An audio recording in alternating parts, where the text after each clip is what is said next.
What's up, y'all? I'm Lady, and today I am here with my 5-star reads of 2023. In 2023, I decided to start back using the rating system, and so at the end of the year, the story graph showed me all of the books that I rated 5 stars, and I was like, wow, I didn't know. I think I had a pretty good reading year after seeing that many books. So there are 15 books on this list. I talked about most of them already at some point on this channel. I've done book talks or possibly a reading vlog for them. So I will link all of the videos in the description box. So y'all make sure y'all check out the description box if you want more detail, because I'm just going to maybe hit 1 or 2 points on these books, so I won't have you all here long. So let's get into it. First up is a graphic novel, which is Salt Magic. It's by Hope Larson and Rebecca Monk.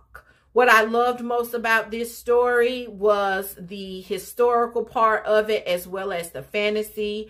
And I really liked the main character. Such a sweet story. And I was just really involved in that short graphic novel, but so good. Then a nonfiction graphic novel, which was Guantanamo Voices, edited by Sarah Merck and various illustrators.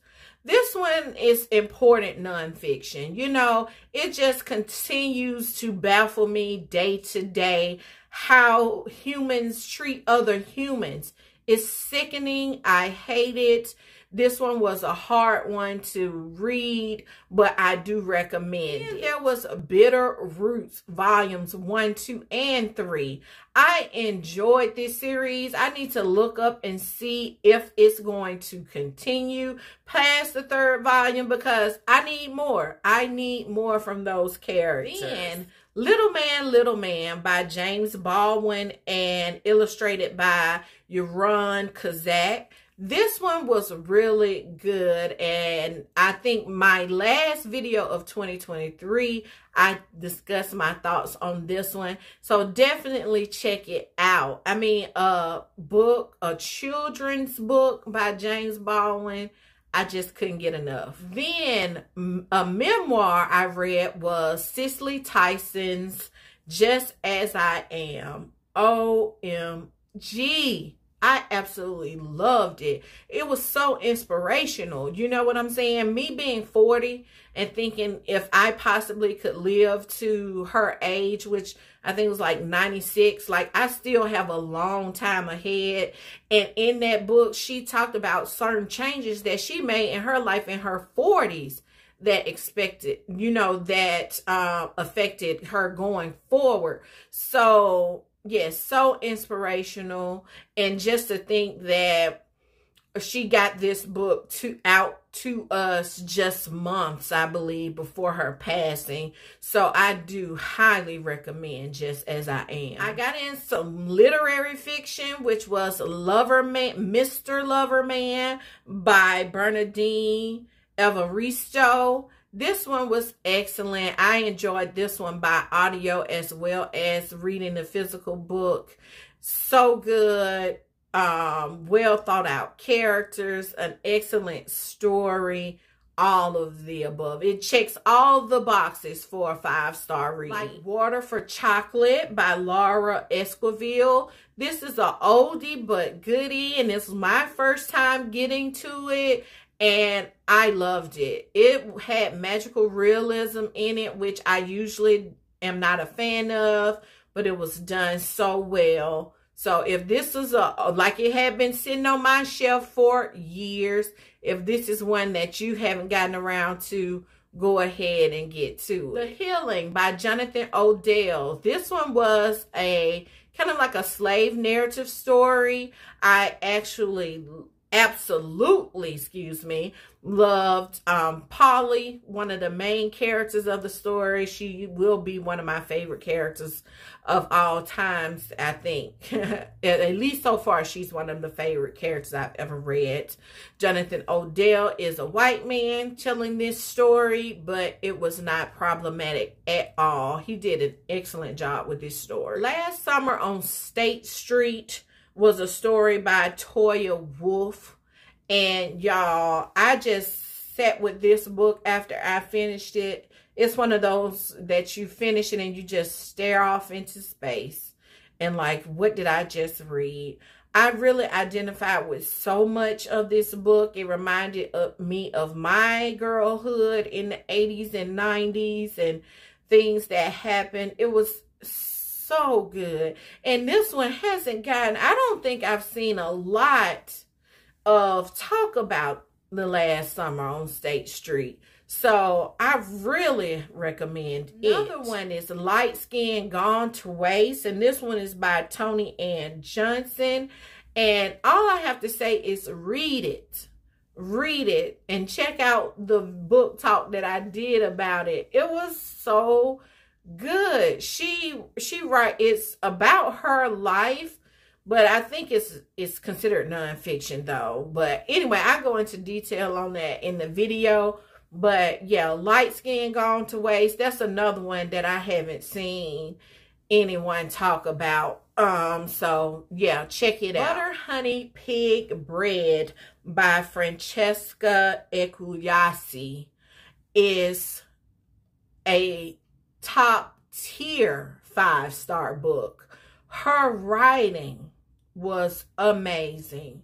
Those characters, amazing.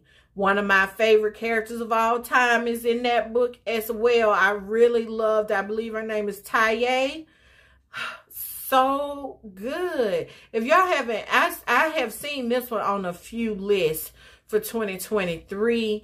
And I get excited every time. We read this one for book club. And I think we had an amazing discussion on this one. So yeah. Butter Honey Pig Bread is a good one, y'all. Gods of Good Looks, and I believe this was a debut by Brianne McGyver. So anything that she comes out with after this, I must pick it up because this was so good.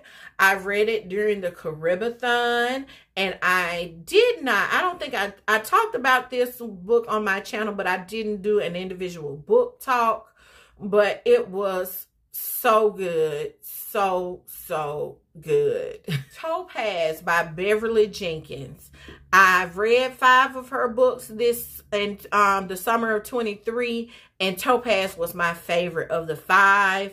And now of the 15 books that I've read by her, I think Topaz is ranked number 3. Yeah.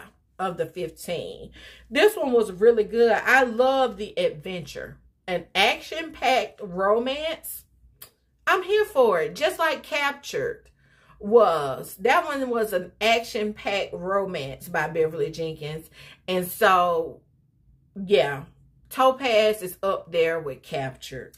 All the Sinners Bleed by S.A. Cosby. This is on a lot of lists for 2023, even though I think it came out in 21 or 22. This was my first S.A. Cosby. It will not be the last. And finally, a nonfiction book, 1619 Project by Nicole Hannah Jones. It is simply a must read. Okay, this book just will draw you in. It is a lot of history for sure, but it is done so well. There's poetry in there. There is, various authors who have contributed to this work and the research of this work. I cannot recommend it enough. It should be required reading. Definitely 9th grade, I would say. Freshman year of high school. Yeah, children should be learning about this really all year round.